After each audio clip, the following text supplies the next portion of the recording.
अस्सलाम वालेकुम नादरीन, आप YouTube चैनल देख रहे हैं। मैं इमरान खान हूं। जो सबसे बड़ी खबर है वो ये है कि जो अडियाला जेल के अंदर इमरान खान साहब की मुलाकात नहीं हो रही थी, वो मुलाकात हो गई। और वो मुलाकात भी हुई छुट्टी के दिन, एतवार वाले दिन। यानी ऐसा लगता है कि इस हुकूमत को ये एस्टेब्लिशमेंट बार बार ये बावर करवाना चाहती है कि तुम्हारी औकात कुछ नहीं है। हुकूमती मुज़ाकराती कमेटी ने जब हाथ खड़े कर दिए और उन्होंने कहा जी हम वाकई मुलाकात नहीं करवा सकते, यानी मुझे तो ऐसा लगता है कि जैसे हुकूमती मुज़ाकराती कमेटी ने जब ये दावा किया था अपोजिशन की मुज़ाकराती कमेटी से बातचीत करते हुए 2 तारीख को कि आपकी हम इमरान खान साहब से मुलाकात करवा देंगे, तो शायद एस्टेब्लिशमेंट ने उसको माइंड किया और फिर इतना रगड़ा दिया इस मुलाकात के लिए अपोजिशन को और हुकूमत को कि दोनों को पता चल गया कि हुकूमत के पल्ले कख नहीं है। यानी ये बात अब अपोजिशन को भी पता चल गई है कि ये हुकूमत कुछ नहीं बेचती, इनके पल्ले कख नहीं है।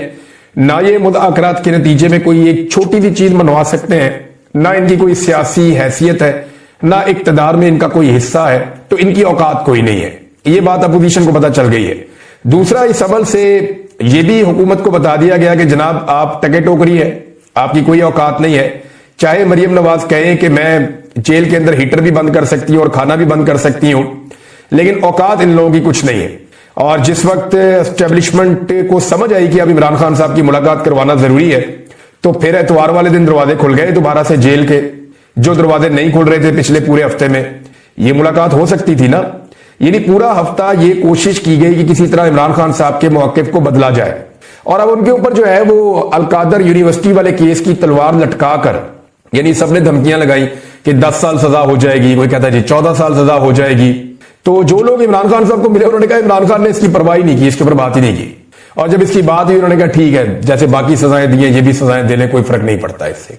यानी जिस चीज को इमरान खान साहब के लिए बतौर खौफ इस्तेमाल किया जाता है, इमरान खान साहब उसकी तवज्जो ही नहीं करते, उसको इग्नोर करते हैं कि ऐसी कोई चीज ही नहीं है और इसकी फिक्र ना करो, तुम अपनी बात करो जो बात करने के लिए आए हो। तो हुआ ये जनाब के रात को 2 बजे, यानी एतवार की रात, हफ्ते और एतवार की जो दरमियानी शब है, रात को 2 बजे के करीब पाकिस्तान तहरीक इंसाफ के लोगों से रब्ता किया गया और उन्हें इन्फॉर्म किया गया कि जनाब इमरान खान साहब से आपकी मुलाकात है, तो कल आपने बराए मेहरबानी अडियाला जेल में एतवार वाले दिन, छुट्टी वाले दिन, इन्होंने पूछा छुट्टी वाले दिन, छुट्टी वाले दिन ही आ जाइए, आपकी मुलाकात है इमरान खान साहब से। उनके लिए एतवार वाले दिन अडियाला जेल का दरवाजा खोला गया और हुकूमत जो है वो सांपों के ऊपर लौट रही थी, हुकूमत जो है वो अंगारों के ऊपर बैठी हुई है कि जनाब हमने पूरा जोर लगाकर देख लिया, हम इमरान खान की 10 मिनट की मुलाकात नहीं करवा सके और जिस वक्त हमारी बस हो गई तो ये मुलाकात जो है वो अब करवा दी गई है। तो इसमें हुकूमत बेचारी की बेबसी भी आपके सामने आ गई। इसके बाद पाकिस्तान तहरीक इंसाफ के लोग पहुंचना शुरू हो गए और बाकी लोग पहुंच गए। अब मेरी कुछ सोर्सेज से बात हुई है, मुझे अंदर से कुछ खबरें हैं, कुछ मैं आपके साथ अभी शेयर करूंगा और कुछ बाद में। एक तो पाकिस्तान तहरीक इंसाफ के एक रुकन के खिलाफ शोकाज नोटिस आने वाला है और इमरान खान साहब ने जेल में बैठ के ये ऑर्डर दे दिया कि शोकाज नोटिस जारी करो, और बड़ा सख्त ऑर्डर दिया इमरान खान साहब ने, और वहां कोई बंदा भी डिफेंड करने वाला नहीं था। अब ये क्योंकि एक आधा दिन बीच में है, तो इसमें अभी कुछ और लोग पाकिस्तान तहरीक इंसाफ के जाकर इमरान खान साहब को मिलेंगे मंडे को। तो अगर इमरान खान साहब ने अपना फैसला ना बदला तो शोकाज नोटिस तो आएगा।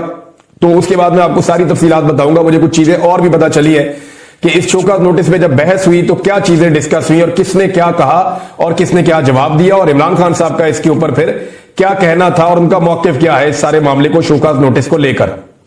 बहरहाल ये तो एक चीज है उनकी पार्टी की इंटरनल।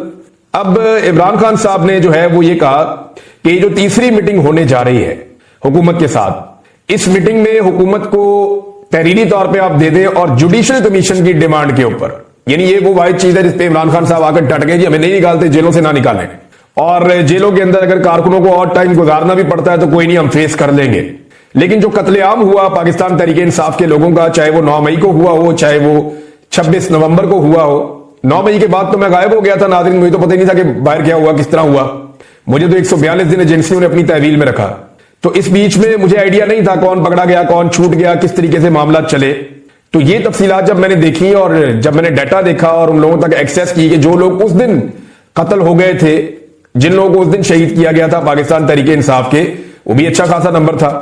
और अब 26 नवंबर को जो कत्लेआम हुआ उसका तो मैं खुद विटनेस हूं, मैंने सारी चीजें खुद रिपोर्ट की हैं, देखी हैं, सारा मीडिया देखा है, सोशल मीडिया देखा है, लोगों से राब्ते किए हैं, लोगों से मुलाकातें भी मेरी हुई हैं। तो ये तो बड़ा क्लियर है। अब इमरान खान साहब इन दोनों के ऊपर जो जुडिशल कमीशन है इस मामले से तो बिल्कुल पीछे हटने वाले नहीं है। उन्होंने कहा ठीक है जी मुज़ाकरात आगे बढ़ते रहेंगे, ये तकरीबन कोई 35 से 40 मिनट की मुलाकात हुई है जिसमें सारे लोग बैठे हुए थे। उससे पहले वजीर आला खैबर पख्तूनख्वा की आधे घंटे की अलग मुलाकात हुई है। तो इमरान खान साहब ने जो 2-4 इंस्ट्रक्शन दिए, एक तो उन्होंने कहा जी कि इसके ऊपर उन्हें कहें जी कि अब आप तैयारी कर लें कि आपने जुडिशियल कमीशन बनाना है, और फाइनली उनको बता दें कि तीसरी मुलाकात के बाद उन्होंने जुडिशियल कमीशन अब बनाना है, और अगर वो ये नहीं बनाते या वो इस तरफ नहीं आते तो फिर मुज़ाकरात फारिग हैं। ये इमरान खान साहब ने क्लियरली कह दिया है। और इसके बाद जो है इमरान खान साहब ने यह भी कहा कि जो बैरून मुल्क है उससे कोई किसी किस्म की कोई उम्मीद ना रखे। यानी ये हमारा मकसद नहीं है कि हम किसी बैरूनी मुदाखलत के नतीजे में कोई चीज हासिल करने की कोशिश करें। हाँ, इंसानी हुकूक के हवाले से हम आलमी सतह पर आवाज उठाएंगे, पाकिस्तान के अंदर भी आवाज उठाएंगे। ह्यूमन राइट्स का मामला हो, इंसानी हुकूक का मामला हो, तो वो क्योंकि पूरी दुनिया का मसला होता है, तो इसके ऊपर हमारे पास कोई और रास्ता नहीं है। हम खुलकर और जोरदार तरीके से आवाज उठाएंगे, लेकिन पाकिस्तान के अंदर जो फैसले होंगे वो पाकिस्तानी ही करेंगे। अवाम ने अपना फैसला दे दिया था, मैंडेट की सूरत में वो तस्लीम करना पड़ेगा पाकिस्तान के निजाम को। नंबर 2, पाकिस्तानी अपना फैसला खुद मनवाएंगे और हम अपना फैसला मनवाएंगे।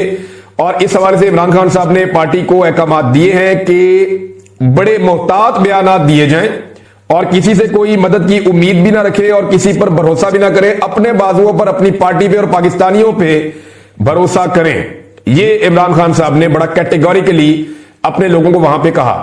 और इस हवाले से वहां पे उन्हें मशवरा दिया गया इमरान खान साहब को, एक शख्स की जानिब से जो मुज़ाकराती कमेटी का मेंबर है, उन्होंने कहा जी क्यों ना हम इसमें जो है वो इन मामलात के ऊपर स्पेसिफाई कर दें कि ये बंदे बात करेंगे और सब इसके ऊपर बात नहीं करेंगे।